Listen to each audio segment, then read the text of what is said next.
Ayan guys, yan ang resulta siguro ng ano. 3 araw na itong laging brown out.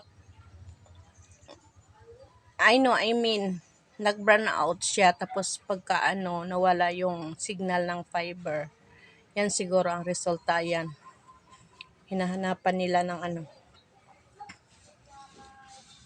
paraan kung paano maano. Akala ko ba nag-clearing lang sila sa area? Yun pala, ganyan.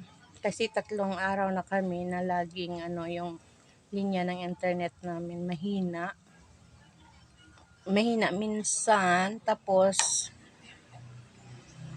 nitong ang 3 araw, mula 3 o'clock hanggang 6 o'clock, ayan, wala nang internet talaga. Kaya siguro yan.